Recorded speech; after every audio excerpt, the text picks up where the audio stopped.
Assalamualaikum warahmatullahi wabarakatuh. Kami dari kelompok 10 ingin mempresentasikan hasil diskusi kami mengenai analisis sumber dan penggunaan modal kerja.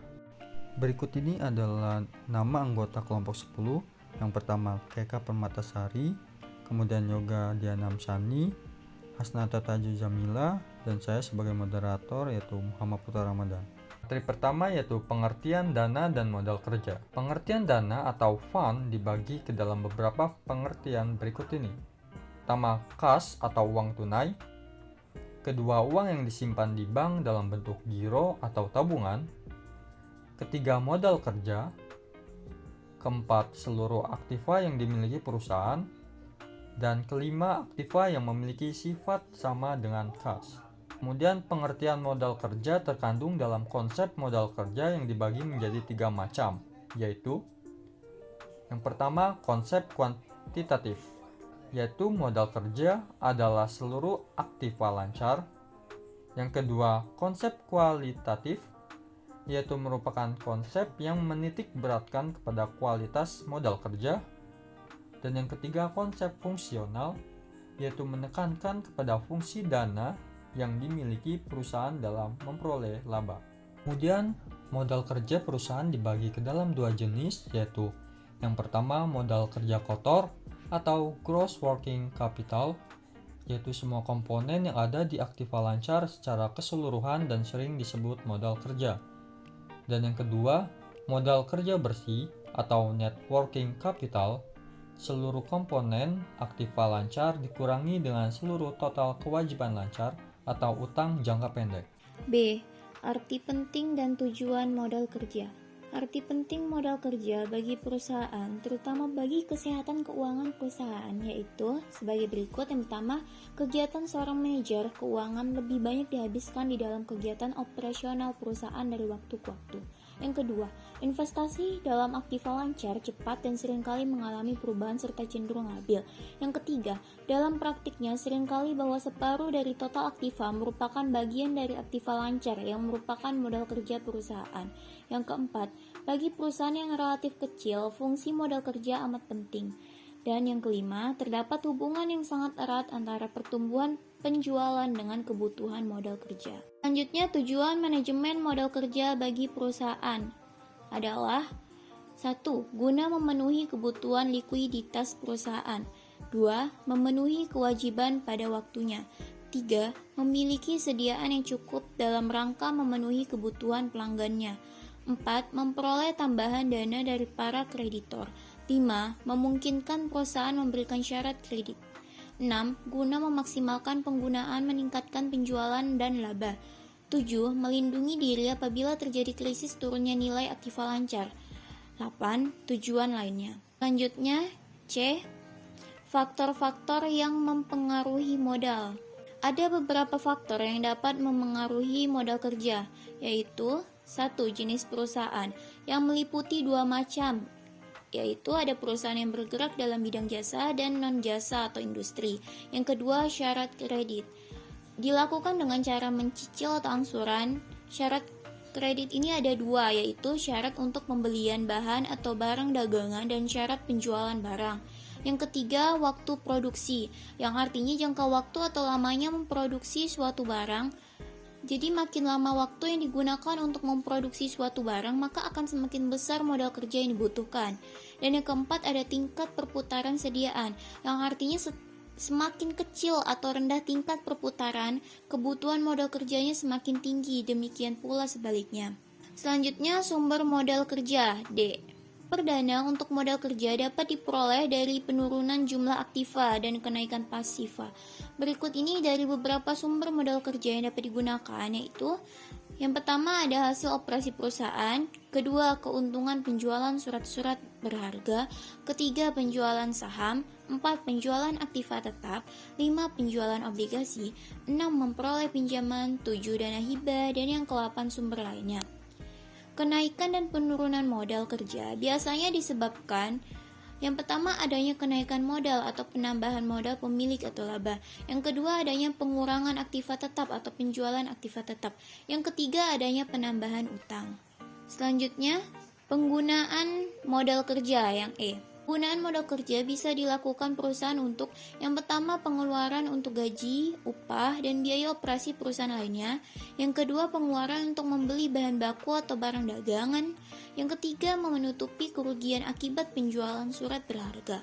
Yang keempat pembentukan dana. 5 pembelian aktiva tetap. 6 pembelian atau penarikan kembali saham yang beredar. Selanjutnya ada pengembalian uang atau barang untuk kepentingan pribadi dan penggunaan lainnya. Modal kerja suatu perusahaan tidak akan berubah apabila terjadi yang pertama pembelian barang dagangan dan bahan lainnya secara tunai, yang kedua pembelian surat-surat berharga secara tunai, dan yang ketiga perubahan bentuk piutang misalnya dari piutang dagang ke piutang wesel. Materi selanjutnya yaitu laporan sumber dan penggunaan modal. Laporan sumber dan penggunaan modal kerja menggambarkan bagaimana perputaran modal kerja selama periode tertentu. Dalam laporan penggunaan dan sumber modal kerja akan terlihat perubahan modal kerja yang dimiliki perusahaan. Laporan perubahan modal kerja disebut juga dengan Statement of Fund atau Statement of Financial Change. Laporan perubahan modal kerja menggambarkan yang pertama posisi modal kerja per periode, kedua perubahan modal kerja, ketiga komposisi modal kerja, keempat jumlah modal kerja yang berasal dari penjualan saham, kelima penjualan modal kerja yang berasal dari utang jangka panjang, keenam jumlah modal kerja yang digunakan untuk aktiva tetap, ketujuh jumlah aktiva tetap yang telah dijual, dan yang kedelapan lain-lain. Berikut ini adalah contoh neraca perbandingan untuk membandingkan modal kerja pada PT Rai Ibrahim Tbk. Dari tabel neraca perbandingan atau laporan posisi keuangan PT Rai Ibrahim Tbk ini dapat dijadikan acuan untuk mencari sumber modal kerja. Hal yang pertama yang harus kita lakukan yaitu mencari hasil operasinya, yaitu laba didapat sebesar 1050 dari kenaikan laba ditahan, kemudian penyusutan sebesar 500 didapat dari kenaikan akumulasi penyusutan. Lalu kedua nominal ini dijumlahkan didapat sebesar 1550. Kemudian penjualan saham sebesar 500 didapatkan dari kenaikan modal setor. Lalu penjumlahan laba dan penyusutan yaitu sebesar 1550 ditambah dengan penjumlahan saham sebesar 500, maka didapat jumlah modal kerja sebesar 2050. Kemudian kita akan mencari penggunaan modal kerja, yaitu pembelian mesin sebesar 1290 didapat dari kenaikan mesin, kemudian pembayaran hutang hipotek sebesar 550 didapat dari penurunan hutang hipotek. Kedua nominal tersebut dijumlahkan maka mendapatkan hasil sebesar 1840. Kemudian jumlah modal kerja sebesar 2050 dikurangi penjumlahan tadi sebesar 1840, maka didapat kenaikan modal kerja sebesar 210. Maka dari hasil sumber modal kerja ini kita dapat membuat ringkasan neraca perbandingannya sebagai berikut, yaitu komponennya kas, surat berharga, piutang, sediaan, utang bank, utang dagang, utang wesel, dan periodenya tentu 2005 dan 2006, dan membandingkan modal kerja naik dan turun. Bisa dilihat di sini kenaikan terdapat pada komponen kas, sediaan, utang bank, dan wesel. Kemudian kenaikan ini dijumlahkan dan didapat hasil 525. Dan adapun penurunan yaitu komponen surat berharga, piutang, sediaan, dan utang dagang, maka dijumlahkan didapatkan hasil 315. Kemudian adanya kenaikan modal kerja tadi dari perhitungan sumber modal kerja didapat penurunan yaitu 210, maka totalnya akan balance pada akhirnya yaitu sebesar 525. Arti penting kredit. Keuntungan dana kredit adalah jumlah yang dibutuhkan sesuai kebutuhan perusahaan atau biasanya dalam jumlah besar. Secara umum dikatakan arti kredit adalah kepercayaan atau bahasa Latin disebut creder, yang artinya kepercayaan pihak bank atau kreditor kepada nasabah atau debitur. Menurut Undang-Undang Pokok Perbankan Nomor 10 Tahun 1998, kredit adalah penyediaan uang atau tagihan yang dapat dipersamakan dengan itu berdasarkan persetujuan atau kesepakatan pinjam-meminjam antara bank dengan pihak lain yang mewajibkan pihak meminjam melunasi utangnya setelah jangka waktu tertentu dengan pemberian bunga. Sementara itu, pengertian kredit perdagangan adalah penjualan barang di mana pembayaran dilakukan secara angsuran atau dicicil sesuai kesepakatan yang dibuat antara penjual dan pembeli dengan jangka waktu tertentu dengan masing-masing hak dan kewajibannya. Adapun unsur-unsur yang terkandung dalam pemberian suatu kredit sebagai berikut. Yang pertama, ada kepercayaan, kesepakatan, jangka waktu, resiko, dan balas jasa. Adapun jenis-jenis kredit, yang pertama dari segi kegunaan, yaitu ada kredit investasi dan kredit modal kerja. Lalu yang kedua ada dari segi tujuan, yaitu kredit produktif dan kredit konsumtif. Terus ada juga kredit perdagangan. Lalu yang ketiga dari segi jangka waktu, kredit jangka pendek dan kredit jangka panjang menengah, serta kredit jangka panjang. Dari segi jaminan, ada kredit dengan jaminan dan kredit tanpa jaminan. Lalu dari segi sektor usaha ada kredit sektor pertanian, kredit sektor industri, dan kredit sektor perumahan. Selanjutnya ada perhitungan kebutuhan kredit.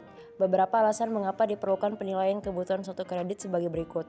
Yang pertama, agar jumlah yang diberikan sesuai dengan kebutuhan. Yang kedua, jika jumlah yang diberikan kurang, nasabah akan mengalami kesulitan melakukan kegiatannya. Dan jika mengajukan kredit baru, tentunya memerlukan waktu dan biaya. Yang ketiga, kebutuhan kredit disesuaikan dengan kemampuan nasabah untuk membayar angsuran. Yang keempat, kebutuhan kredit disesuaikan dengan jumlah nilai jaminan yang diberikan sesuai kebijakan bank dan kebijakan pemerintah. Untuk menentukan jumlah kredit yang sesungguhnya dapat dilakukan dengan berbagai cara sebagai berikut. Yang pertama dengan nilai jaminan, yang kedua penghasilan nasabah atau berupa gaji, yang ketiga jumlah biaya yang akan dikeluarkan nasabah untuk pembiayaan usahanya, yang keempat studi kelayakan, dan yang kelima analisis rasio. Ya, berikut ada contoh kasus untuk mendirikan SPBU, biaya pra-investasinya 250 juta, pembelian aktiva tetapnya bisa dilihat rinciannya. Lalu ada Singboard Pertamina 2 buah 12 juta dan ada inventaris kantor bisa dilihat perinciannya sehingga menghasilkan dana yang tersedia atau modal sendiri sebesar 1 miliar dan jumlah kebutuhan investasinya sebesar 4 miliar 431 juta dan dana pinjamannya sebesar 3 miliar 431 juta. Selanjutnya ada analisis kredit. Dalam praktiknya terdapat beberapa analisis yang dapat digunakan untuk menentukan kelayakan suatu kredit, yaitu 5 opsi. Yang pertama, karakter, capacity, capital, condition, dan collateral. Yang kedua itu ada 7 opsi. Yang pertama, personality, purpose, party, payment, prospect, profitability, dan protection. Dan yang terakhir tuh ada studi kelayakan. Yang pertama penilaian aspek hukum, yang kedua aspek keuangan, yang ketiga aspek teknis atau operasi, yang keempat aspek pasar dan pemasaran, yang kelima aspek ekonomi sosial, dan yang keenam aspek organisasi, serta yang terakhir ada aspek modal. Sekian penyampaian materi dalam presentasi kami. Maaf jika ada kesalahan maupun kekeliruan. Saya akhiri. Wassalamualaikum warahmatullahi wabarakatuh.